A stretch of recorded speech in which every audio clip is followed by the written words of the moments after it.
Chapter 12. In the night he knew layers of hate.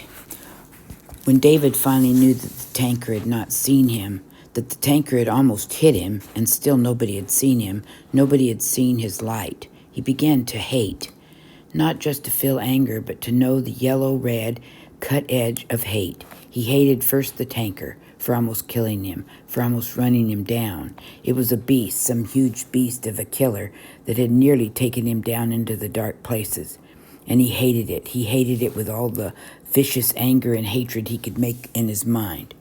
Somehow hating that ship made it easier to be angrier, and hate other things. He hated whoever was steering that tanker. A complete idiot, he thought. How could such a complete idiot, such a fool, steer that giant ship? Didn't he look out over the bow once in a while? Worse, he was probably sleeping up there, just sleeping, not paying any attention to where he was going. Miserable person, a real miserable fool of a human being. And what about the radar operator? He must have seen the frog on his radar scope, right there in front of the ship. David had seen tankers on television. They were all equipped with the latest equipment, and Owen had told him once that they kept the radars on big ships going all the time, even in good weather, because they showed other ships coming a long way off. So how could someone not even have seen the frog on that scope? David moved like a drugged robot. The cushions were floating all around the boat in the moonlight, and he fished them out. The ones that had drifted too far, he reached with a small paddle for the rubber dinghy. He spread them once more along the top of the cabin and in the rear of the cockpit, cursing all the while. Hate was like a fuel that drove him, kept him stumbling around in the dark, picking up this and that inside the boat, slamming it down, swearing and hating, always hating. He hated the storm that had driven him out to sea and hurt him, hated the wind that didn't come so he could sail home, hated things he should have loved, hated Owen for dying, hated his parents for having him, and finally hated himself. Sitting at the table in the darkness, the moonlight slanted into the cabin through the small windows in bars of pale white. He hated himself more than all the rest, hated his stupidity for sailing so far out before the storm took him. It was insane to do that, just stupid and insane. Hated himself for learning to sail, for wanting to sail. Why couldn't he just want to have a normal life on shore? Why did he have to be so stupid and want to sail and want to learn from Owen? And in the end, in the steaming little pit of hatred and poison, he found himself. He found the David he needed. His foot brushed the log where it had fallen in all the motion, and he picked it up and put it on the table. He hated the log. The hatred, he thought, almost coldly. The hatred was total. It was the middle of the night, and he didn't want to sleep, didn't want to be awake, didn't want to be or not be, only wanted to hate, just sit in the dark and hate everything. He realized that he was grinding his jaws together so hard that his back teeth and the muscles in his cheeks were starting to ache. He opened the log. Moonlight fell on the pages, and he turned them until he came to a blank one.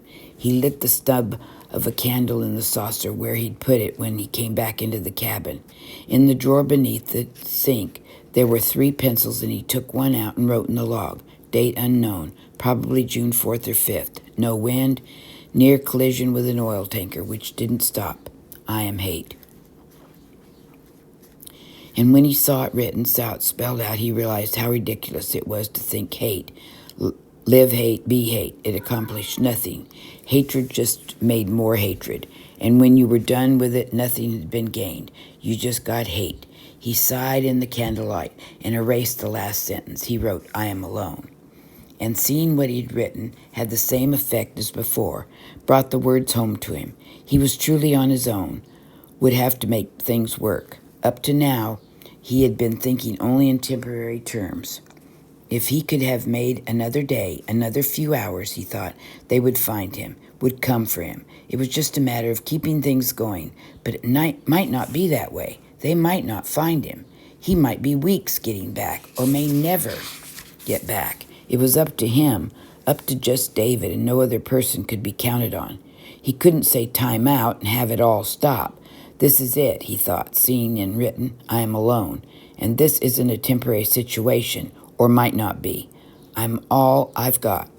He closed the log, blew out the candle, and lay back on the hard plywood with the life jacket for a pillow.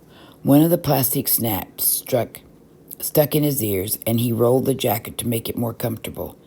Sleep came slowly, fought against the last bit of anger and self-pity, and finally won, and David closed his eyes. Just me, he thought, sliding deep. It's all me. It's all on me. Sun broiling down. The inside of the cabin was unbelievably hot. He opened his eyes, sat up on the bench, and rolled to his feet, his head out the top of the rear hatch. The sun was high overhead, midday, he thought, judging to be almost exactly between the west and east horizon. I slept through the morning and into the middle of the day. The excitement and disappointment of the night had left him hammering down with tiredness, and in spite of the hardness of the bench, without the cushion, he had slept well, overslept as a matter of fact, and he felt rested. Still no wind. He looked quickly at the sea, saw that the swells were still rolling toward the Frog in long, oily moves and turning away. Then he remembered the night before, remembered that he was different now, had vowed to be different. He looked again at the swells, studied them. With the back of his hand, he wiped his mouth to get the night taste out. They weren't the same. The swells of first seemed to be the same as the day before, but then he looked more closely. He could tell the difference. They were a little faster, more abrupt, with here and there less than a smooth curve at the top, almost a breaking point. A kind of roughness, or at least the feeling of roughness, coming. So he thought, it's different, but what does it mean? A change? It must mean a change coming, and the way it was now, any change would be a good one. Dead calm, the sky a flat copper blue, and the heat so thick inside the boat that it was hard to get breath down. Any change would be welcome. Would mean wind. A change could mean some wind coming. He returned to the sink and drank 4 cups of water, sloshing it through his teeth before swallowing. Almost as good as brushing, he thought. Hunger was triggered by the water, but not as bad as before. He thought momentarily about eating, then decided to eat in the evenings. Only water in the mornings, food at night.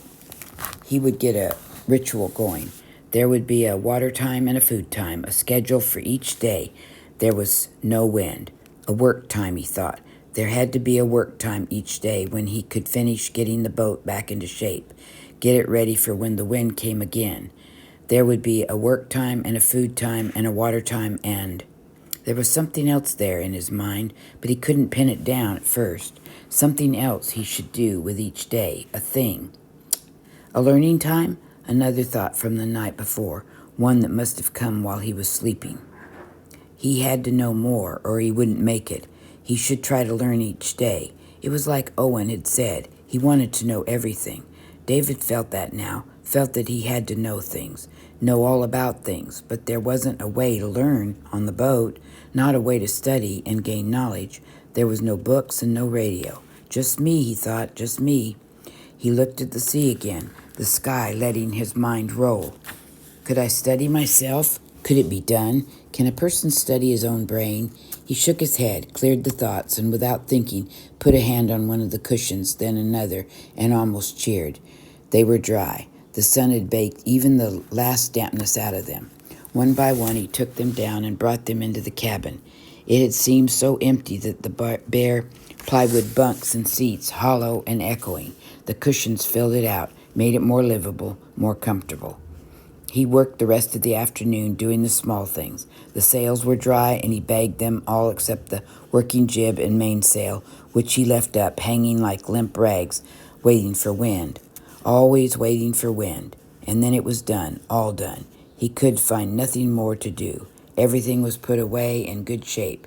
He had inventoried all that he had, or didn't have. It was all finished. He couldn't believe it, somehow.